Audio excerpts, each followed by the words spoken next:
hadirin dan hadirat jemaah pengajian yang dirahmati Allah, kita muliakan dan kita hormati Bapak Mukim, Bapak Kecil yang senantiasa setia berhadir di majelis pengajian ini.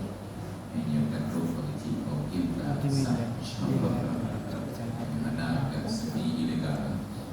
Alhamdulillah perhatian kita mungkin hadir di majelis ini pada pertemuan yang lalu kita bahas tentang fadilah bertemu dan adab-adabnya, karena malam ini yang terakhir pertemuan dalam rangkaian berturut-turut, maka malam ini kita kaji adab ketika pulang dari jamuan. Jangan sampai pada waktu pulang sudah tidak beradab. Bismillahirrahmanirrahim. Fa'ammal insiraf falahu thalathatu adabin. Adapun ketika pamit, ketika permisi, itu ada 3 adab. Yang pertama, ayyakhruja ma'adh-dhaifi ila babid dari wa huwa sunnatun wa dzalika min ikramid dhaifi. Adab yang pertama, bahwa yang punya rumah, tuan rumah, keluar bersama dengan tamu minimal sampai ke pintu rumah, dan itu hukumnya sunnah. Apakah tamu datang biasa ataukah jamuan keduri yang kita adakan, begitu tamunya sudah hadir, dihidangkan makanan, berdiskusi, bercengkrama. Ketika selesai tamunya pamit, bahagian dari adab dan sunnah yang diajarkan oleh Nabi adalah mengantarkan tamu minimal sampai ke pintu rumah. Pintu rumah sendiri, bukan pintu rumah tamu. Banyaknya lupa dengan pintu rumah sendiri. Waqad amara bi ikrami, itu menjadi sunnah karena kenapa? Wadhalika min ikramil dhaifi, karena mengantarkan tamu sampai ke pintu saat pulang itu bahagian dari bentuk memuliakan tamu, dan Rasulullah sudah menyuruh kita untuk melakukannya. Maka dalam hadis Nabi menyatakan, man kana yu'minu billahi wal yawmil akhir falyukrim dhaifah. Hadis ini ada 3 rentetan, ada 3 persoalan. Dimulai dari yang pertama, man kana yu'minu billahi wal yawmil akhir falyuhsin jarah. Barang siapa yang beriman kepada Allah dan hari akhir, hendaklah ia berbuat ihsan kepada tetangganya, jiran. Yang kedua, man kana yu'minu billahi wal yawmil akhir falyukrim dhaifah. Barang siapa yang beriman kepada Allah dan hari akhir, hendaklah ia memuliakan tamunya. Yang ketiga, man kana yu'minu billahi wal yawmil akhir falyaqul khairan aw liyasmut. Barang siapa yang beriman kepada Allah dan hari akhir, hendaklah ia berbicara yang baik atau ia diam. Dan diam ini dalam bahasa Arab ada kata-katanya sumtun, ada kata-katanya sukutun. Para ulama membagi kategori. Sukut itu adalah diam yang terjadi karena takut. Sedangkan samtun itu diam yang terjadi karena adab. Ya, orang yang beradab ketika di depannya ada orang yang lebih tua usia, yang dihormati pangkat dan jabatannya, dia diam. Dia kenapa? Datang dari rasa hormat. Sedangkan sukut itu diam karena diawali rasa takut.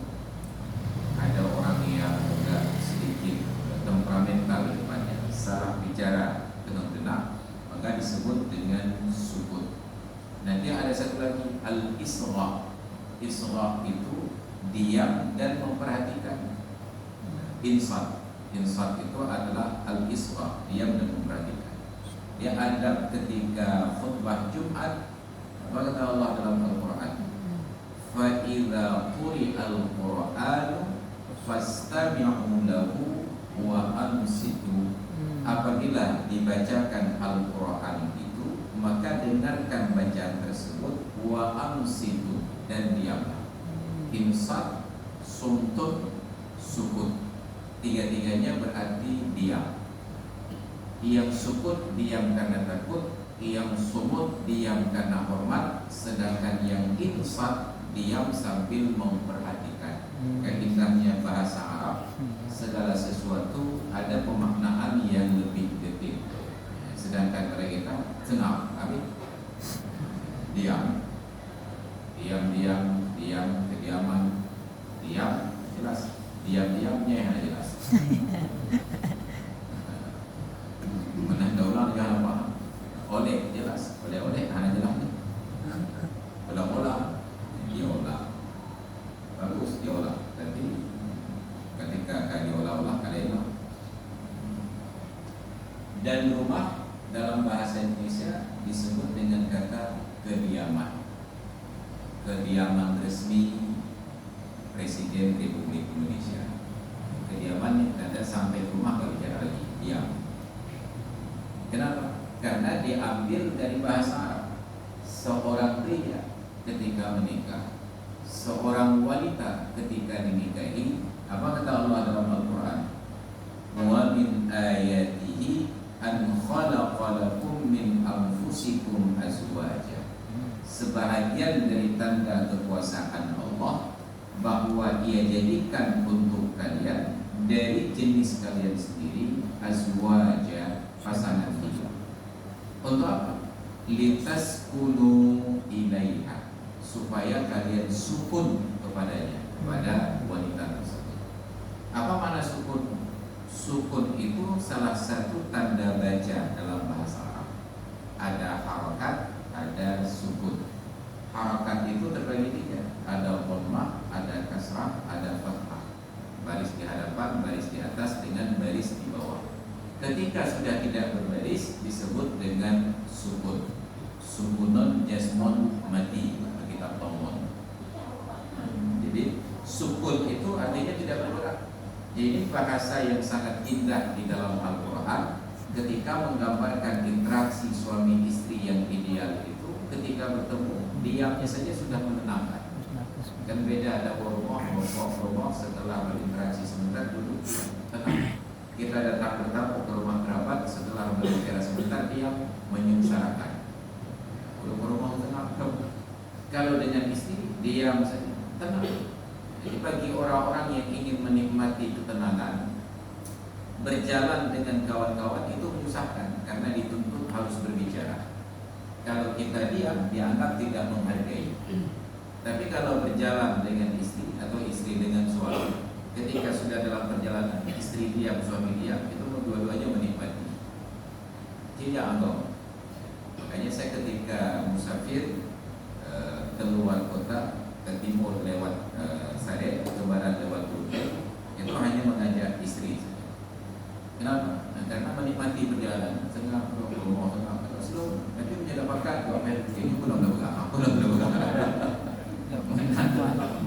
Bunga itu. Berarti wajib ada rumah bunga. Ini pujian yang lebih.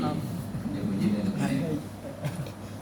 Dan hikmah berkeluarga itu adalah kita tidak dituntut untuk bereaksi berlebih-lebihan.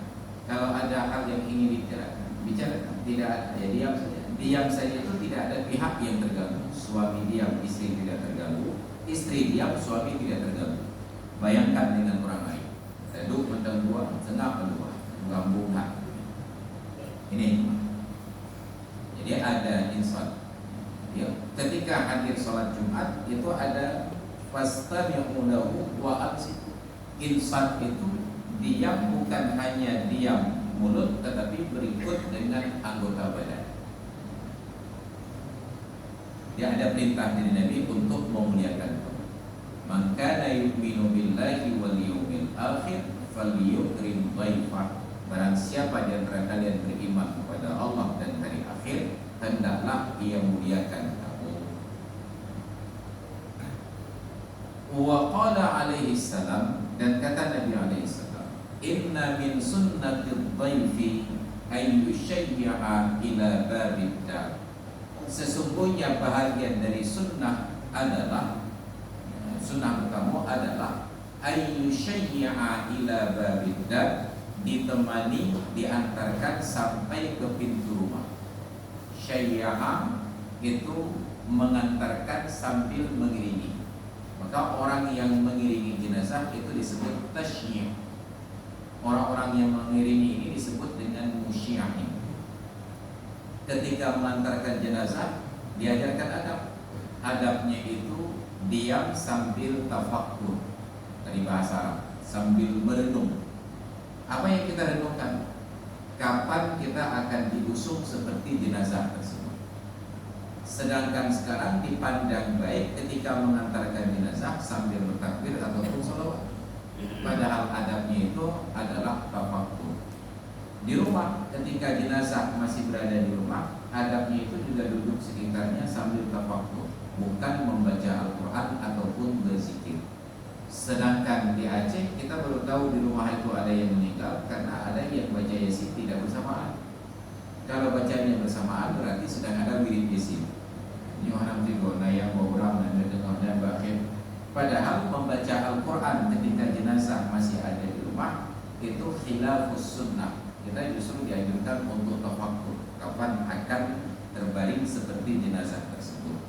Kalaupun ingin berzikir itu diajarkan dengan suara sir. Maka adab di dalam rumah yang ada jenazah, wa adamu tawbah walau bizikri. Jangan ada suara bising walaupun kebisinan itu disebabkan dengan suara zikir. Dan itu sudah agak sulit kita praktekkan. Dan naura biru, naura berisi kecam, yang mudah-mudahan itu bertambah jenazah insyaallah. Jadi ini diantarakan. Nah, pemahaman yang keliru bagi kita, ketika sudah selesai dikuburkan, harus ada orang yang terus menetap di lokasi. Untuk apa? Untuk menjaga-jaga agar malaikat tidak mendekatinya berlebihan. Maka dibuatlah ajaran ngaji di kuburan. Yang kau punya, tidak malaikat itu, tapi apa yang malaikat? Padahal dalam hadis riwayat Imam Muslim, suatu ketika ada salah seorang sahabat Nabi berpulang ke Rasulullah. Nabi antarkan sampai ke kuburan, sebab masing-masing ada fadilah. Salat jenazah sebuah fadilah, mengantarkan jenazah sampai ke kuburan itu fadilah yang lain. Fadilahnya itu salat jenazah mendapatkan pahala 1 qirat, mengantarkan sampai ke kuburan 1 qirat itu. Ditanya oleh sahabat, wa mal qiratu ya Rasulullah? Qirat itu apa ya Rasulullah?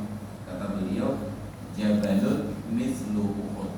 Itu sebuah gunung seperti gunung Uhud, hanya dengan menghadiri sholat jenazah saja. Maka diantarkan sampai ke kuburan. Ketika selesai dikuburkan, sahabat masih berada di sekitarnya dan Nabi masih berada di atas kuburan.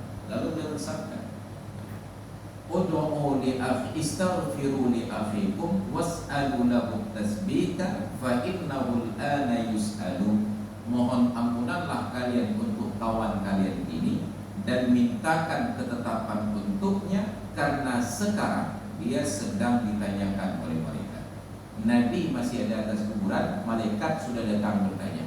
Nyo daduk tanya kita dengan tujuan biar tidak ajak malaikat. Kalau gara-gara keberadaan kita pekerjaan malaikat terganggu, maka berikut dengan kita ditarik dalam kuburan. Gara-gara wakaf buku kayak itu. Jadi ada pemahaman ini bahwa ingin mengadakan pengajian di kuburan, ya silakan saja. Tetapi pertanyaannya, tujuannya untuk apa? Kalau untuk nakut-nakuti malaikat, salah. Andai kata pun benar, itu hanya menunda saja. Karena ngajinya hanya 7 hari. Ada 7 orang kan boleh, karena malaikat.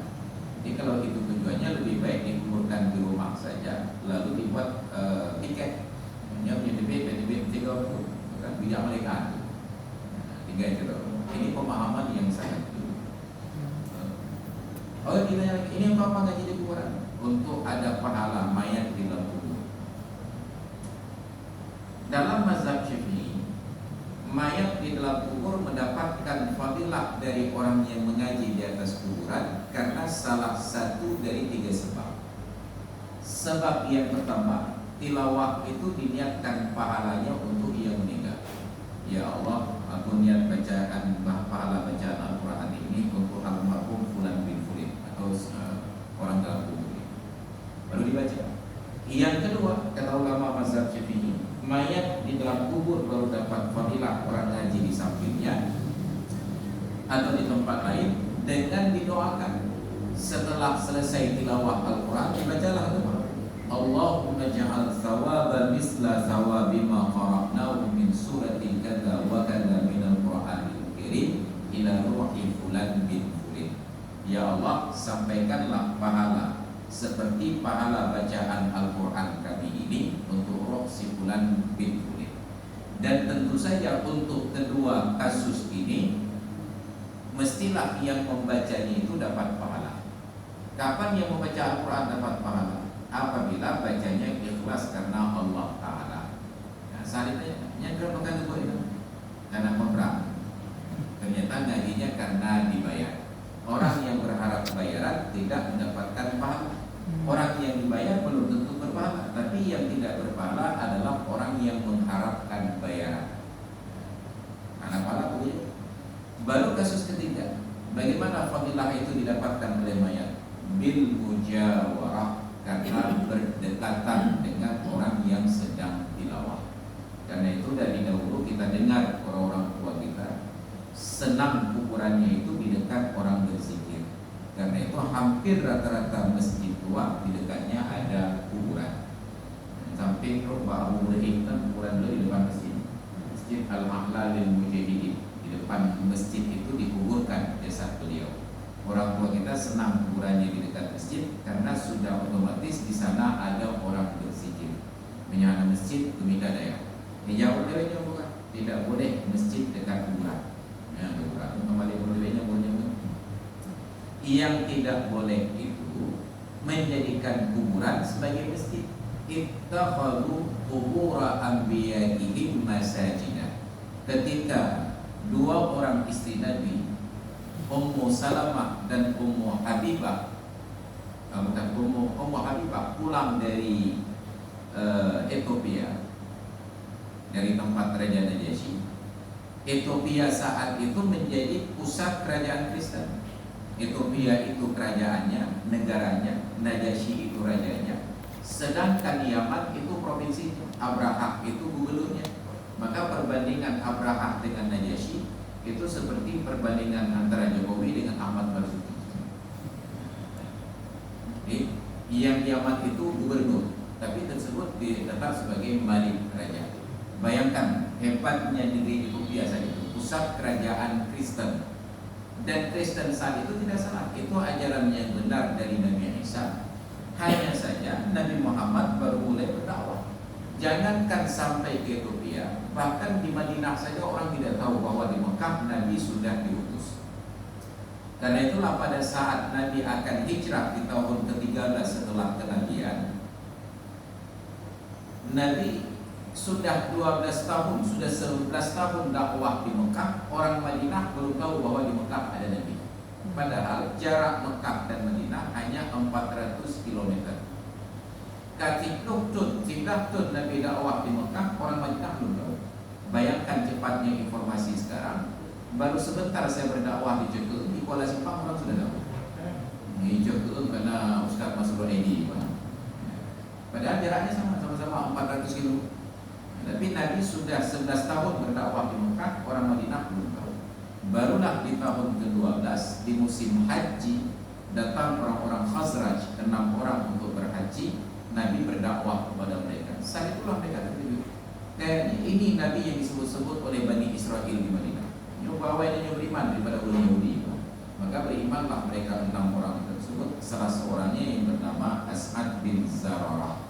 Mereka pulang ke Madinah bercerita. Kami waktu haji di Mekah kemarin ketemu seorang pria mengaku sebagai Nabi, mendakwahkan Islam, dan kami sudah masuk Islam. Biawa Yahudi Muhammad. Baru tahun ke-12 mereka datang lagi 15 orang 13 laki-laki, 2 perempuan, terjadilah Bai'atul Aqabah yang pertama. Itu Rasulullah ketika dulu berdakwah. Maka di dalam Islam ada mujawarah, orang mengaji dekat dengan kuburan, sejuklah kuburan tersebut karena zikir-zikir orang yang ada di sampingnya.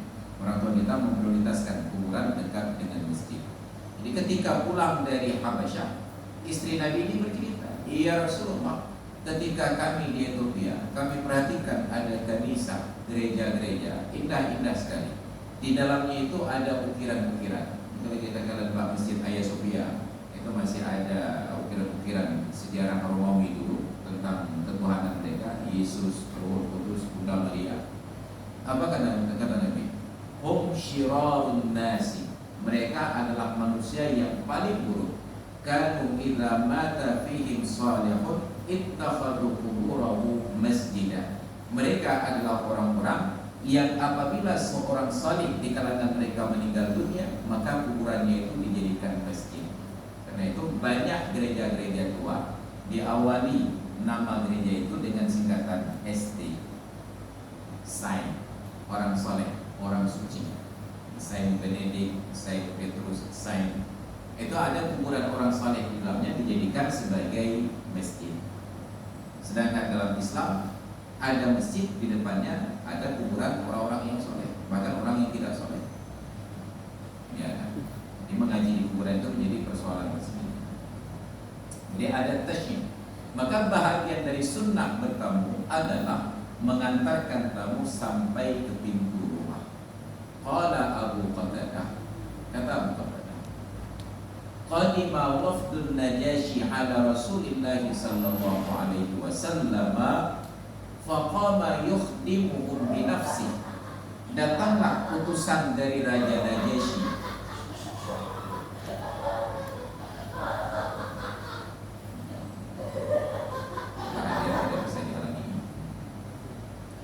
Datanglah delegasi Raja Najasyi bertamu kepada Rasulullah sallallahu alaihi wasallam. Umat Islam hijrah ke Habasyah sebelum Rasulullah sampai ke Madinah. Ketika Rasulullah sudah berkuasa di Madinah, Najasyi kirim delegasi bertemu dengan Nabi. Faqama yukhdimuhum min nafsihi. Nabi sendiri yang melayani tamu tersebut. Gubernur Nabi muliakan tamu, dihidangkan minuman, disuguhkan makanan, dan tradisi itu terus berlanjut dalam kebiasaan orang Arab sampai hari ini. Makanya di Arab, di Mekah, di Madinah, di Mesir, kalau kita datang bertamu, mereka tidak akan memuliakan tamu dengan menyuruh pembantu, tetap terus dihidangi. Di satu hari saya bertamu di rumah kepala sekolah di lingkungan Universitas Islam Madinah. Mereka sebenarnya tidak familiar dengan sofa, paling-paling banyak gak suruh duduk karena mereka senang rebahan. Duduk di sofa, duduk kami ada berjumpa. Oleh tuan rumah suguhkan minuman. Minumannya itu air jadi, pakai sloki laut. Hidang dulu, baru beliau duduk di sudut ruangan, sudah ada kursi khusus dengan meja khusus. Mbak duduknya anak Muhammad Ali. Begitu duduk di kursi, langsung kakinya ditaruh di atas meja. Maaf apa aja rumah dua kaki di meja. Maka lagi ini ke, belum jenajah lagi dari jauh. Ada meja itu. Kenapa? Karena mereka tidak terbiasa kakinya bergantung. Jadi biasa duduk lesehan begini. Lanjut bicara diskusi. Ketika dilihat air dalam gelas sudah berkurang, udah tidak jauh cirinya geruk. Kitanya yang kadang-kadang kalau buat aja. Bahkan di pandai si jahi turunan. Itu ada mereka memuliakan kamu. Maka Nabi bangkit beliau sendiri yang melayani mereka. Faqala lahu ashabu, maka sahabat-sahabat Nabi yang menghadiri jamuan tersebut katakan, nahnu nakfika ya Rasulullah. Biarlah kami saja yang melayani tamu ini ya Rasulullah. Biar ini berdaharan. Jangan lihat ada yang bangkit layani. Bangkit kamu betul. Faqala kalla. Innahum kanu li ashabil mukrimina wa ana uhibbu an ukafi'ahu. Mereka ini adalah orang-orang yang pernah memuliakan sahabat-sahabat. Waktu dulu sahabat-sahabat datang hijrah ke Habasyah, mereka muliakan sahabat. Wa ana uhibbu an ukafi'ahum, dan saya ingin membalas mereka. Karena mereka memuliakan sahabatku, maka aku ingin memuliakan mereka. Ini ada yang diajarkan oleh Rasulullah. Maka sebuah kehormatan di dalam tradisi Islam, bila tamu langsung dimuliakan oleh tuan rumah. Ini ada, Nabi melakukannya sendiri. Jangankan dengan tamu dari Ethiopia ini, bahkan sahabat yang berkunjung ke rumah Nabi, kalau sudah dibuat janji ketemu, Nabi akan menanti mereka di pintu masuk.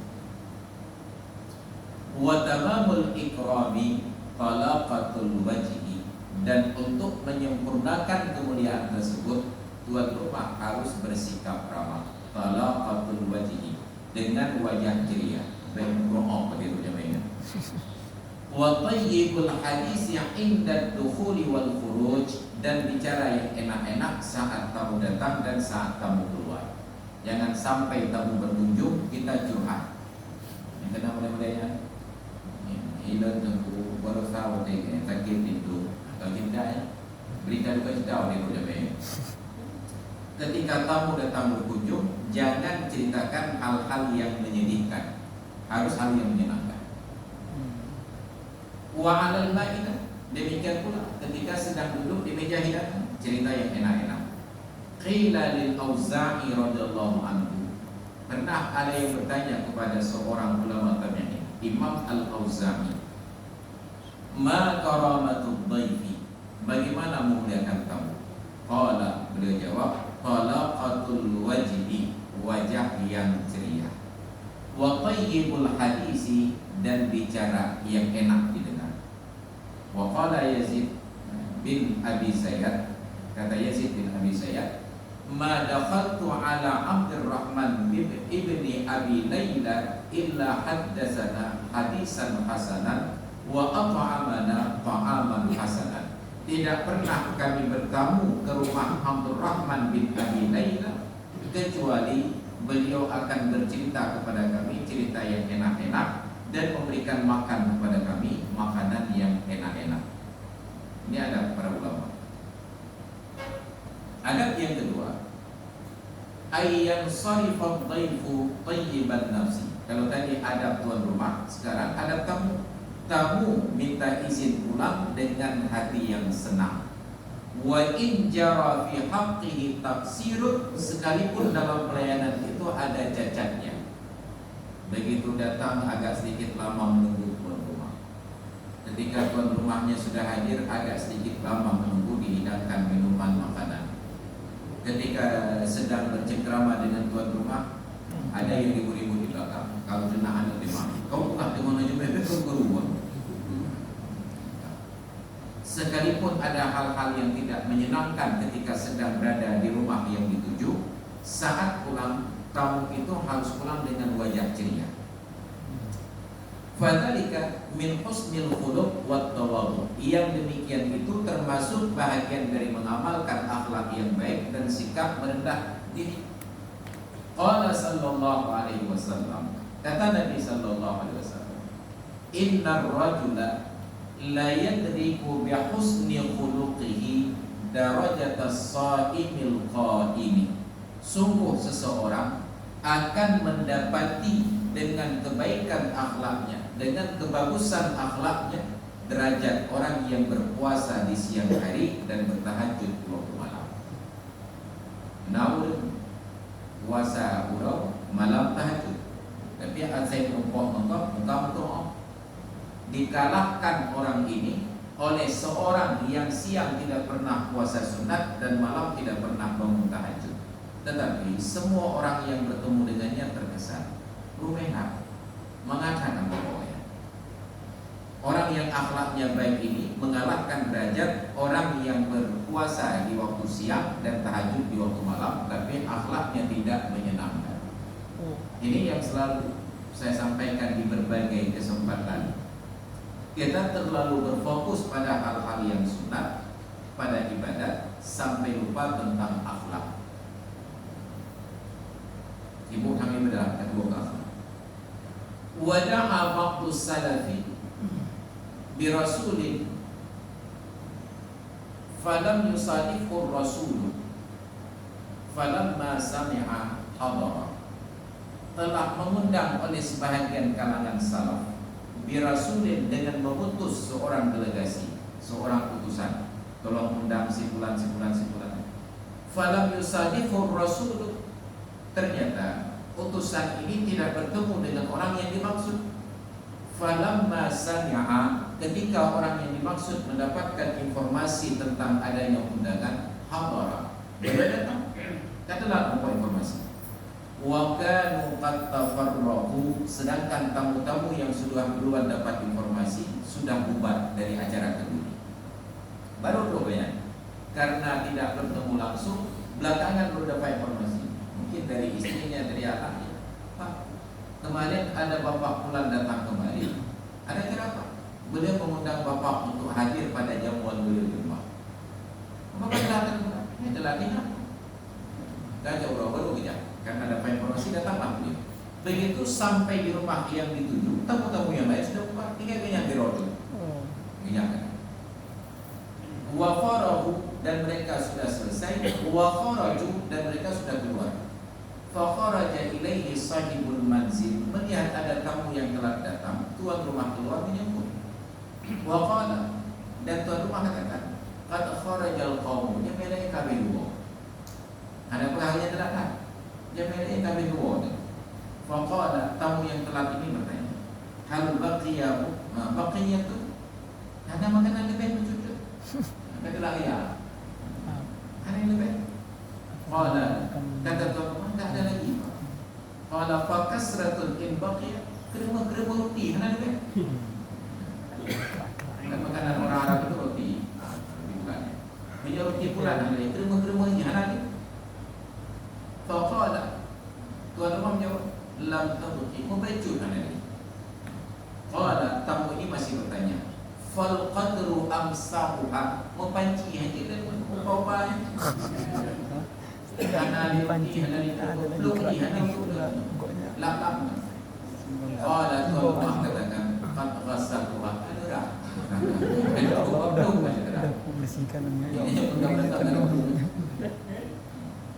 fansarafa bihamdillahi ta'ala. Lalu apakah tamunya kecewa? Tidak. Dia minta izin sambil berucap alhamdulillah. Kenapa? Kewajiban saya sebagai pihak yang diundang sudah saya tunaikan. Anda sebagai tuan rumah sudah berusaha mengundang, salah saya telah dekam. Anak puji. Tak mau bincang. Jangan menggugat tuan rumah atas ketidakmampuannya untuk memuliakan. Karena persiapannya andai kata datang bersamaan, mungkin yang lain akan kurangi jatah makan. Karena tabiat para sahabat, mereka itu ada prinsip isa, mendahulukan orang lain.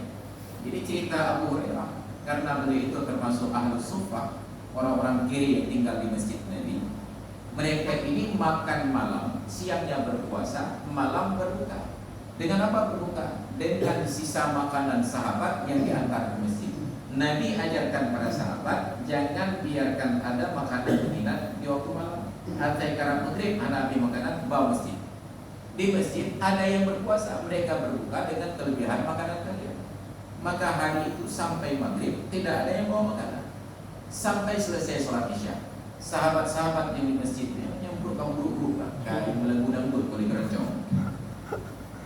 Tiba-tiba setelah sholat isya itu datanglah seorang sahabat mengantarkan sebuah roti. Roti itu hanya cukup untuk 3 orang, sedangkan di tempat itu ada 8. Roti save untuk leg, yang baju 8. Maka diletakkanlah roti di atas meja lagi. Aku kadang-kadang balapan itu. Anak tunggu pun, mulai anak tunggu pun. Maka Abu Hurairah katakan, mungkin karena kita masih melihat wajah kawan-kawan kita, nggak ada yang berani makan, tak boleh banyak. Maka dipadamkanlah lampu. Begitu padam lampu, terdengarlah suara tangan beradu dengan meja. Ketika durasi waktunya sudah cukup untuk menghabiskan roti tadi, dinyalakanlah. Menang banyak. Apa yang terjadi? roti masih seperti biasa, atau juga ember. Wajib punya rupanya masing-masing bersikap seolah-olah senang makan untuk memberikan ketenangan orang lain agar enak makannya. Dan semua berpikir sama. Anak atau baju enggak? Punya badannya ibu beran habis untuk makan. Benar banyak malam. Tapi para sahabat ternyata tidak ada yang makan sedikit pun. Tapi mereka bersikap seolah-olah sedang makan. Tantang dari cocik mencet-cet di bawah. Bantu pikiran sama. Menangguh banyak lagi bikin dekadon karena kebahagiaan. Ini sikap sahabat. Andai kata sahabat ini datang bersamaan, sungguh mereka akan saling berbagi makanan. Tapi karena dianggap tidak hadir, diselesaikan sambil duduk kali berapa, baru duduk ya. Oh mana tinggal macam mana ada itu? Kerumah mana cik? Hana cik. Minum peluk naik, lalapnya tergerak. Beliau pamit dalam keadaan bersukacita, tidak menyusahkan tuan rumah, kecil undang kebutaan. Faqila lahu fi dzalika, maka ada yang bertanya kepada tamu yang terlambat. Apa jawabannya? Anak hadir anak apa jawaban beliau? Qad aqsana ar-rajulu da'ana bi niyyatin wa raddana bi niyyatin. Tuan rumah ini sudah berbaik hati. Beliau undang kami dengan niat baik dan beliau tolak kami juga dengan niat baik. Fahadha huwa makna tawadhu' wa husnul khuluq. Inilah makna tawadhu' dan inilah makna akhlak yang baik. Makanya saat kita datang bertamu, jangan terlalu melirik kepada makanan. Saya sedih ketika beberapa kali datang ke acara. Mungkin persiapan tuan rumah terbatas. Tamu yang datang unlimited. Tamu-tamu yang datang lewat jam 2 nyampe dan bergabung yang paham gak apa-apa, mereka datang naik ke atas panggung, jabat tangan dengan tuan rumah, duduk-duduk sebentar pamit. Tapi yang tidak paham bukan apa itu. Hari itu pernah dulu ibu siang namanya. Bahasa-bahasa demikian mungkin tidak terdengar ke tuan rumah, tapi yakinlah orang yang mendengar itu suatu saat akan menjadi tuan rumah atau pernah menjadi tuan rumah. Dia berarti lembaga dan budaya lagi nyuci bukan akan menjadi beban bagi orang yang mendengar. Nauzubillah. Ini ada. Jadi bahagian dari tawadhu datang saja. Begitu melihat tuan rumah sudah kerepotan, dimudahkan. Tiba-tiba dia tunggu, itu sekedar jam untuk seberapa jam. Kalau memang ada sesuatu yang bisa dihidangkan, tuan rumah akan hidangkan. Tapi ketika kita sudah berikan keringanan tersebut, alhamdulillah, memang berterima maaf kita persiapan kami senang lagi tuan rumah. Wa uqiya anna Ustadz Abdul Qasim Al-Junaidi da'ahu sabiyyun ila da'wati abihi arba'a marratin faraddahu al-ab fi al-marrat al-arba'. Ada dihikayatkan Ustadz Abdul Qasim Al-Junaidi, beliau diundang oleh seorang anak kecil. Sabi itu usia di bawah 7 tahun. Sabi ila da'wati abihi, kepada kenduri ayahnya, arba'a marratin, 4 kali diundang karena ada 4 kali kenduri. Faraddahul ab fil marrat al-arba', dan keempat-empatnya beliau tidak dapat kenduri. Anak kecil ini undang, Abu, orang tua saya buat kenduri di rumah, bila ada kesempatan mohon datang. Gaya sampai ke rumah selalu sudah habis hidangan. Orang tuanya minta nanti Abu hidangan kami. Ke depan diundang lagi oleh anaknya, Abu, ayah saya buat kenduri lagi, mohon kesediaannya. Bijak, roh kena kadalah kami. Buat kau bijak, nak buat kau ambil. Ini hanya tinggal dengan rumah. Datang pertama diundang sampai lokasi sudah habis makanan. Berikutnya diundang Abu, ayah nak pegang dulu kunci rumah. Kau pegang Pak Ayah kau. Memang kira-kira anak pun itu pegang dia. Tapi beliau ini 4 kali diundang dan 4-empatnya nggak dapat apa-apa dan beliau tetap datang tanpa menunjukkan sikap kecewa dan marah kepada anak-anak. Tak pegang ulang kayak. Wa huwa yarji'u fi kulli marratin tatyiban liqalbi as-sabi bil hudur. Dan beliau setiap 4 kali datang itu kenapa tetap berusaha datang? Untuk menyenangkan hati anak yang mengundang ini dengan hadir ke acara. Waliqalbil ab bil insiraf, dan beliau senangkan hati ayah yang jadi tuan rumah dengan pulang tanpa harus makan. Anak yang mengundang sudah senang karena tamunya datang. Tuan rumah yang punya tempat juga senang hati karena tamunya tidak menanti hidangan. Oh mulai jam yang terakhir kamu buku yang ada yang ngaji ini alhamdulillah anak yang penting bisa silaturahmi. Ini adab para salaf. Fahadihi nufusun qad dhullilat bit-tawadhu lillahi ta'ala wa ma'annat bit-tauhid wa sarat tusyahidu fi kulli raddin wa qabulin ibratan fi ma bainaha wa baina rabbiha. Maka jiwa-jiwa yang seperti ini sudah tunduk pada sikap tawadhu karena Allah Ta'ala dan menjadi tenang dengan sikap tauhid, dan dia menyaksikan pada setiap penolakan dan penerimaan ada sebuah ibrah, ada sebuah iktibar yang terjadi antara dia dan Tuhannya. Fala tankasiru bima yajri minal ibad minal izlal, tidak menjadi rusak batinnya, tidak menjadi hancur perasaannya karena terlihat ada seolah-olah sikap pembinaan dari hamba. Tidak menjadi hancur hatinya hanya karena dipandang remeh. Maka sikap-sikap seperti ini saya perhatikan ada pada sebagian guru-guru kita, para ulama senior. Almarhum Abu Tumin itu diceritakan oleh kawan-kawan di sekretariat MPU. Beliau itu ulama senior, cina. Tapi setiap kali hadir ke kantor MPU tidak pernah duduk di sofa. Minta kursi cipta saya kursi hijau. Tidak duduk. Ketika datang para petugas ini dari sekretariat, Abu duduk di mana? Minum air. Beliau tidak merasa karena lebih senior pada umur, lebih senior pada ilmu, merasa berhak untuk duduk di kursi umum. Dulu, ibu tuh lewatnya dikirim. Sampai diungkapkan kalimat-kalimat itu. Kagum sekali saya melihat Abu. Setiap kali datang ke kantor MPU tidak pernah mencari kursi umum, tapi duduk di depan bertidur. Ada dari ulama kita. Mau nyoba tanya orang yang buka kakak dia ada ni. Kama la tastabshiru bima yajri minhum minal ikram, sebagaimana mereka tidak menjadi sumringah karena dimuliakan. Bal yarawna kulla minal wahidil qahar, bahkan beliau itu melihat bahwa semua yang terjadi adalah kehendak Allah yang Maha Kuasa. Di kesempatan lain juga guru senior almarhum Abu Daud Zamzami sangat diikuti. Suatu hari ketika gubernur masih dijabat oleh Abu Daud ini, wakilnya Muallim, saat Muallim mau berangkat haji, diadakan acara bersejuk di pendopo wakil gubernur. Saya diundang untuk menyampaikan ceramah. Itu dari itu ada Muallim, ada Wali Nangro, kemudian ada perwakilan dari Mati Asari.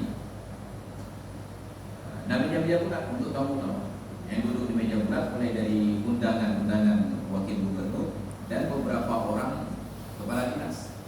Kemudian baru bersusun kursi plastik. Ketika acara sedang berlangsung, Muallim sedang dipersejuk oleh Pak Abdurrahman Kawi.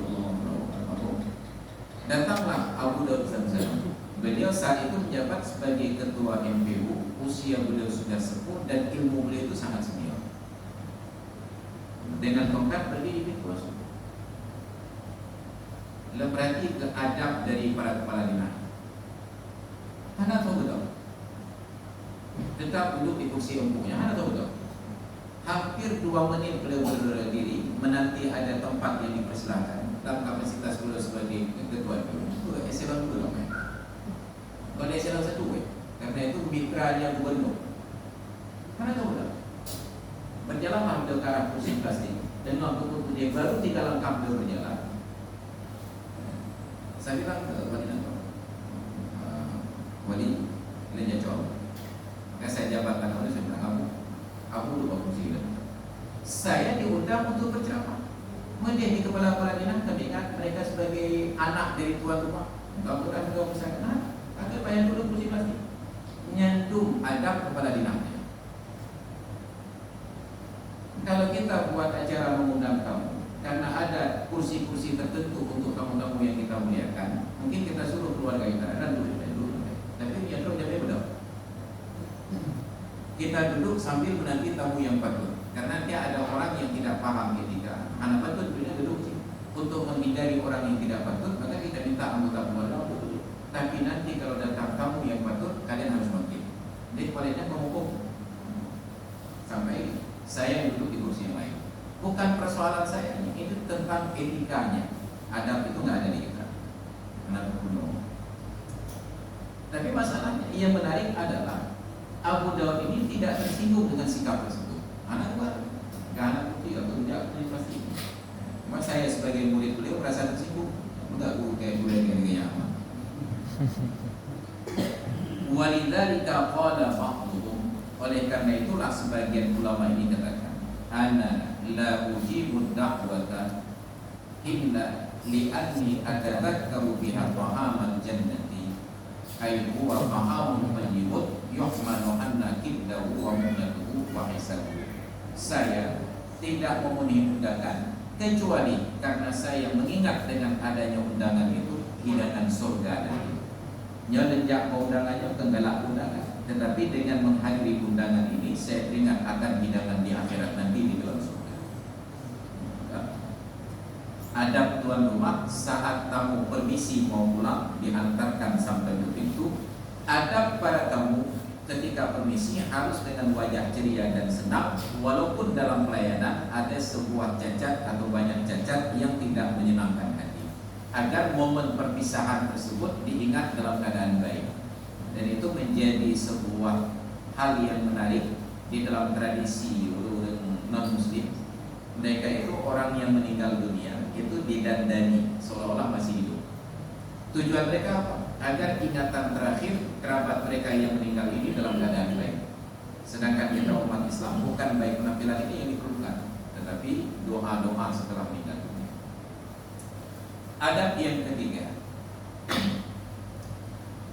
alla yakhruja illa biridha sahibil manzil wa iznihi. Jangan dia keluar dari rumah tersebut kecuali dengan ridha tuan rumah dan izinnya.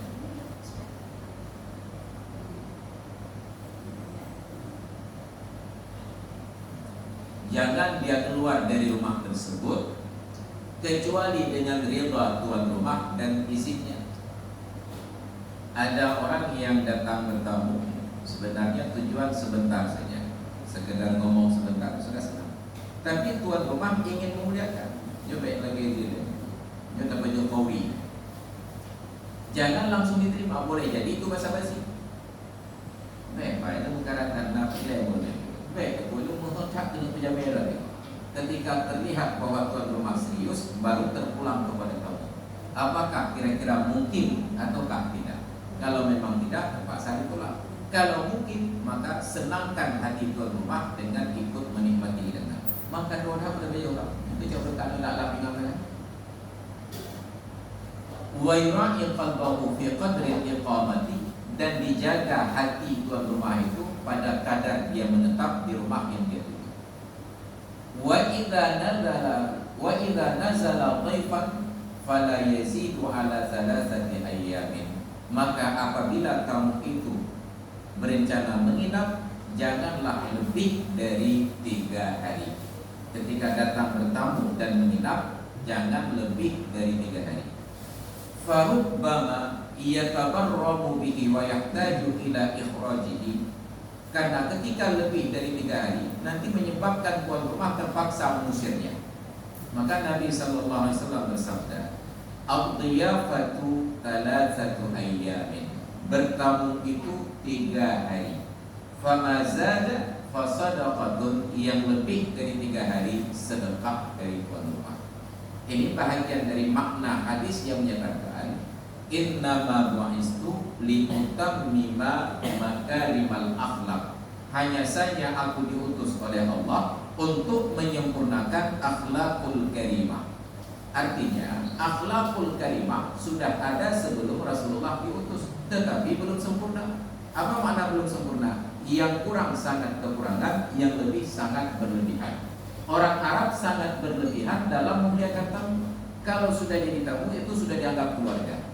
Maka dalam sebuah riwayat pada dinasti Bani Abbasiyah, pada salah seorang khalifahnya, ada seorang DPO nomor 1 di negara.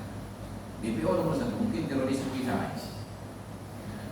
Ketika DPO ini sudah tidak merasa ada tempat yang aman untuk berlindung, apa yang dia lakukan? Dia bertamu ke rumah Panglima TNI. Panglima mana itu jadi DPO? Tidak itu. Karena tamu dimuliakan oleh tuan rumah, kepersilakan tamu dihidangkan minuman makanan dan benar aja. Barulah kamu ini buka rahasia. Begini Pak Panglima, saya ini sebenarnya adalah DPO yang ada ciri-ciri. Yang paham? DPO ada di depan Panglima. Tunjuk Panglima, kamu main pindah-pindah lebih jauh. Maka kerja apa kata DPO? Begini Pak Panglima, karena saya DPO dan sudah tidak merasa aman lagi, tidak ada tempat yang aman untuk saya singgah. Maka saya ingat kita ini orang Arab dan kita orang Islam. Kita memuliakan tamu. Maka saya bertamu ke rumah Anda dengan jaminan tamu tidak akan diusir. Atau sebaliknya akhirnya dia sampaikan kepada dia, karena kamu sudah jadi tamu saya, selama kamu di rumah saya tidak ada seorang pun yang boleh mengganggu kamu, karena kamu tamu saya. Tapi bila kamu keluar dari rumah ini, selangkah kamu keluar saya yang tangkap. Yang gimana? Ada hendak rumahnya, hendak tahu dia, tapi yang lebih pikir. Maka tinggallah kamu berhari-hari di rumah dan dia tetap beradaptasi, dia bantu apa-apa yang mungkin berjaya mungkin. Sampai akhirnya keberadaan DPO di rumah Panglima terdengar di negara jauh. Dipanggillah Panglima. Go ini Pak Jokowi. Rupanya DPO-nya bermokang, kamu yang lindungi dia. Itu di hadapan menteri-menteri semuanya, di hadapan penaji kepala intelijen, kepala BIN. Di rumah kamu rupanya dia. Apa kata Panglima ini? Wahai Tuan Presiden, saya yang paling berkepentingan untuk menangkapnya, dan itu menjadi promosi dan kebanggaan bagi saya. Lalu kenapa kau biarkan di rumahmu? Kita ini orang Islam, kita bangsa Arab, kita orang yang memuliakan tamu. Andai kata saya tahu bahwa di DPO, saya tidak terima dia masuk rumah, saya tangkap dia di luar. Tapi saya tidak ingat wajahnya, maka saya terima masuk ke dalam. Baru di dalam dia ceritakan bahwa dia DPO. Yang terjadi jaminya rumah orang itu apa? Nah mungkin karena jaminya. Maka karena dia tamu, maka tidak saya tangkap. Tapi kalau dia keluar, saya yang pertama menangkapnya dan saya antarkan ke hadapan Anda. Oke, dia menambah ini yang penting lebih kok. Begitu Panglima ini keluar, diprovokasi oleh kepala BIN. Pak Presiden, ini habis anggaran negara untuk memata-matainya hanya medung. Gara-gara ini kejadiannya beliau rugo kerja. Maka kata umum Presiden, boy maju. Begitu dipanggil masuk, Panglima TNI ini sudah paham. Ini pasti ada pembisikan yang lain. Begitu sampai, wahai Pak Presiden, apakah Anda berubahkan? Iya. Apakah karena ada yang membisikkan? Iya. Begini Tuan Presiden, tidak ada di antara kita yang tidak berbuat dosa. Bayangkan nanti di akhirat, ada di hadapan Allah Ta'ala atas semua kesalahan divonis masuk neraka. Tapi atas kebaikan seseorang disampaikan kepada Allah, lalu Anda diberikan pembebasan. Lalu ketika Anda akan masuk ke dalam surga selangkah lagi, tiba-tiba ada gugatan balik, yang tenang hadir. Oh mana? Yang kemudian berataan itu. Oke ya Allah ini alhamdulillah boleh. Maka tetap kamu itu di rumah sampai meninggal dunia. DPO meninggal dunia di rumah Panglima. Nyandung nikah ya bangsa. Tapi itu tidak mungkin kita praktekkan di Indonesia. Dianggap pidana menyembunyikan terpidana. Hanya epiduk itu tadi dulu. Ini sebagainya. Maka dalam Islam diberikanlah batasan 3 hari hak tamu. Kalau tamunya beradaptasi dengan tuan rumah, membantu kerja tuan rumah, yang ibu-ibu ikut mencuci, ikut memasak, yang bapak-bapak ikut membantu pekerjaan suaminya, yang di pasar jualan, yang di sawah tergenulang. Ternyata tuan rumah anak mereka baik ngomong ya, meduk gitu. Anak untuk haji umat. Maka silakan lanjut. Yang lanjut itu sedekah. Tapi apabila tamunya tidak beradaptasi, menikmati layanan kamar, bagi foto gede pada penggerak ya, atau apa, dia bagi hubung, dia beri foto tinggal itu 3 hari. Setelah 3 hari tamu tidak permisi, tunjukkan pintu keluar. Nyarana lebih negara, nyamnya euro dan lagi. Maka nanti berikan batasan hak bertamu 3 hari, lebih dari 3 hari sedekah. Farubbama, maka kadang-kadang terpaksa harus diusir. Naam, lau alaha rabbul baiti alaihi an khulusi qalbin falahu al-muqam idzaka. Sekalipun hak bertamu 3 hari yang lebih adalah sedekah, kalau tuan rumah bersungguh-sungguh dengan keikhlasan hati menawarkan untuk tetap berada di rumahnya, falahul muqam, maka boleh bagi tamu untuk tetap melanjutkan idzaka pada saat itu. Wa yustahabbu ay yakuna indahu firashun lidhaifi an-nazili, maka dianjurkan bagi tuan rumah ada ranjang khusus untuk tamu yang menginap. Qala Rasulullah sallallahu alaihi wasallam, Rasulullah sallallahu alaihi wasallam bersabda, firashun lirrajuli, ada sebuah ranjang untuk yang laki-laki, wa firashun lil mar'ati, ada sebuah ranjang untuk yang perempuan, wa firashun lil dhaifi, dan ada sebuah ranjang untuk tamu, wa rabi'u lisyaitan, dan kalau masih ada ranjang lebih itu jatahnya setan. Apa maknanya? Ini bukan tentang ranjang, ini tentang kamar. Di rumah itu seharusnya kamar sesuai dengan kebutuhan. Ada kamar suami istri. Karena suami istri ini punya keturunan, maka disediakan kamar satu untuk anak yang laki-laki, berapapun jumlahnya, yang satu untuk anak perempuan, berapapun jumlahnya, dan mesti ada satu kamar lagi untuk tamu yang datang menginap. Berapa orang pun tamunya. Maka kalau tamunya ada laki-laki dan perempuan, dipisahkan. Yang tamu laki-laki dengan anaknya yang laki-laki, tamu perempuan dengan anaknya perempuan. Masih ada kamar lebih, maka kamar yang lebih ini syaitan, jatah syaitan. Maka dalam ayat Al-Quran Allah katakan, innal mubadzirina kanu ikhwana syayatin wa kana syaitanu li rabbih kafura. Sesungguhnya orang-orang yang mubazir itu adalah kawan-kawannya syaitan, dan syaitan itu sangat kufur kepada Tuhannya.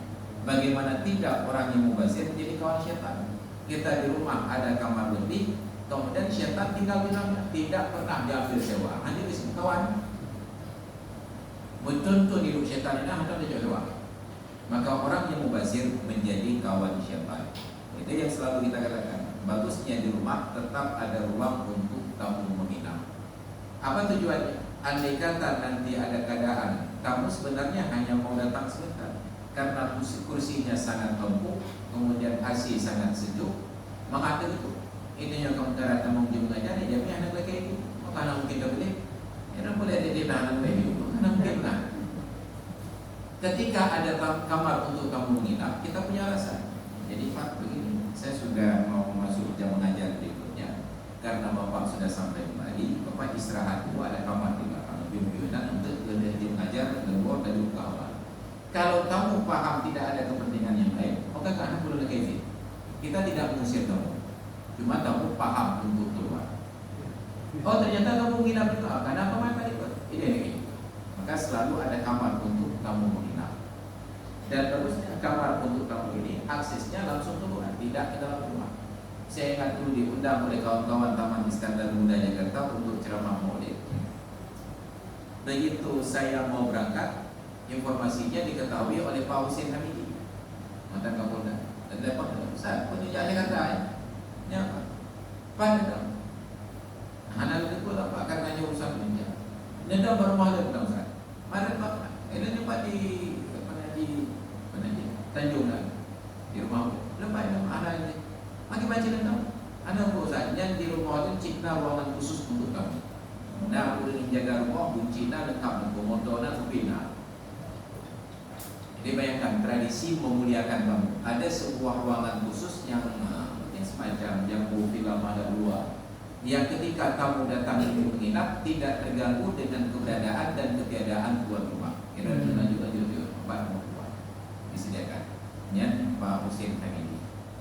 Mudah-mudahan itu dapat kita praktekkan sehingga bila ada ruang yang lebih di rumah, boleh jadi untuk tamu kita. Ternyata jaminan yang duduk. Maka saat ada tetangga-tetangga yang kehadiran tamu tanpa ada ruang lebih, kita doakan. Nanti kalau ada tamu yang menginap, kerabat-kerabat dari kampung, kalau nggak ada cukup kamar, suruh ke rumah saya saja. Mudah-mudahan kamar lebih. Yang menanda juga Cidera ada kata. Maka begitu datang tahun 2024 mau pemilu, ini juga pemilihan ada kan? Kayaknya dia jadi mana rumahnya ada biura, kayaknya ada begini. Mana pilnya beda. Baik hadirin dan hadirat sekalian yang dirahmati Allah, demikian pengantar kajian kita. Mudah-mudahan adab-adab sederhana ini dapat kita praktekkan dalam keseharian. Maka insya Allah kita akan menjadi orang yang terhormat di dunia dan di akhirat. Amin ya rabbal alamin. Terima kasih. Assalamualaikum warahmatullahi wabarakatuh. Kita buka sesi diskusi dan tanya jawab. Silakan dengan segala hormat. Iya. Ini mengenai kuburan tadi. Bagaimana kalau kuburan itu dibuatkan sebuah rumah ya? Dibuatkan sebuah rumah dan ini banyak terjadi pada ulama-ulama karismatik. Lalu datang orang berdoa di situ, tapi tidak untuk yang setelah meninggal, tapi untuk dirinya. Dikatakan bertawasul dia, mungkin karena belum berjodoh, minta jodoh di situ, mungkin karena belum dapat kursi, minta kursi di situ, dan lain sebagainya, diambil air lah, dan lain sebagainya. Dan ada yang sepertinya di situ berbisnis juga di air. Itu bagaimana? Kubur itu di dalam Islam bentuknya ada dua. Yang pertama disebut tasdih, yang kedua disebut tasnim. Tasdih itu begitu mayat dikuburkan, semua tanah galian itu dikembalikan. Yang disebut tasdih itu bagian atasnya rendah. Itu tasdih. Yang satu lagi berbentuk tasnim, gundukan. Disebut kata tasnim dari kata-kata sanamun, gunung onta. Jadi ketinggian itu seperti ketinggian gunung onta, berbentuk agak miring, lengkungan seperti gunung. Itu dua pilihan. Kemudian apabila lokasi kuburan adalah tanah pribadi, makruh dibuat permanen, dibuat beton. Hanya beton lingkar saja, makruh. Apabila lokasi tanah kuburan umum, haram dibuat beton permanen.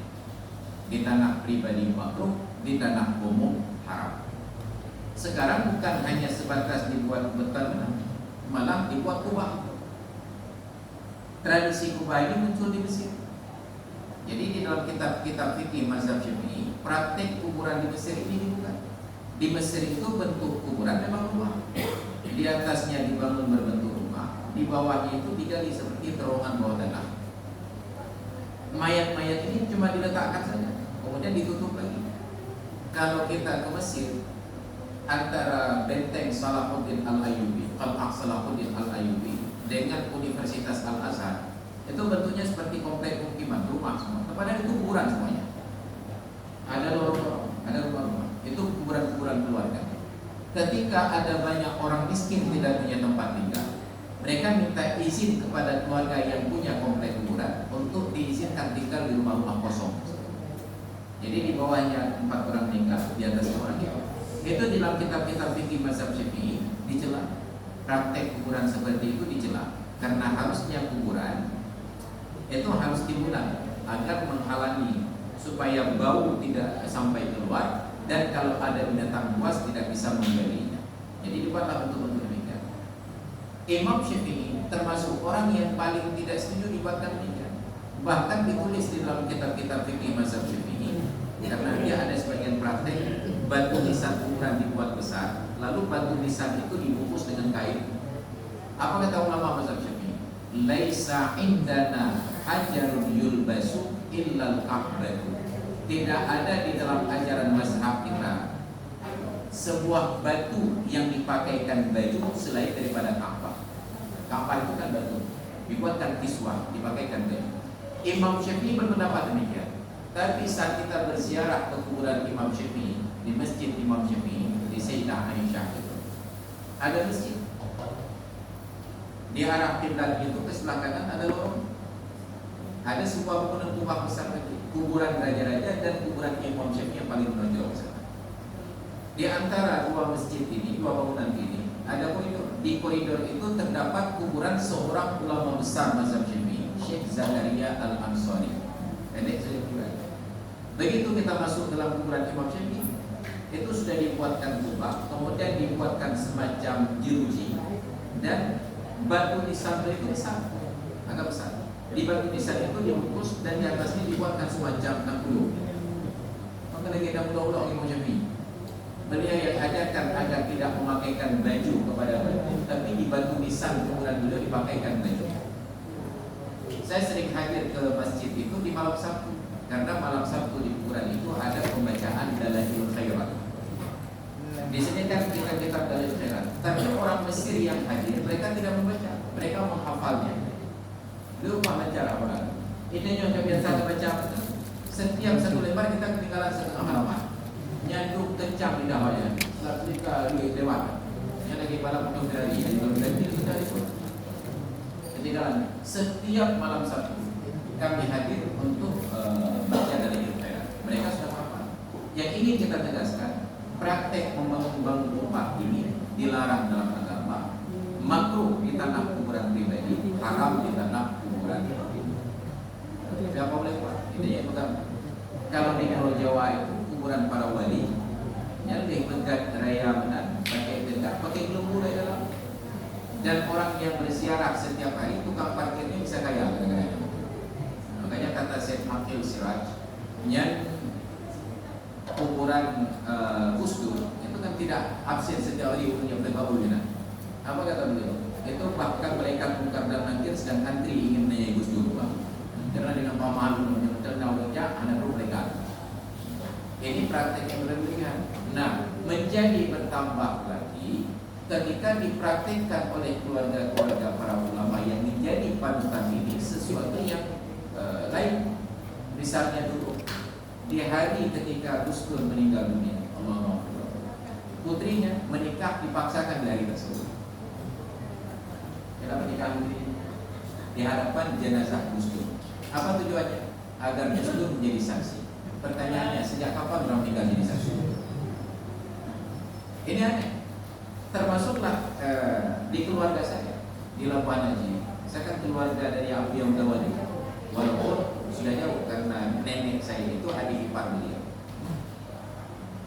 Masyarakat di sana sangat merasa tersanjung apabila diizinkan prosesi pernikahan di dalam komplek kuburan tersebut.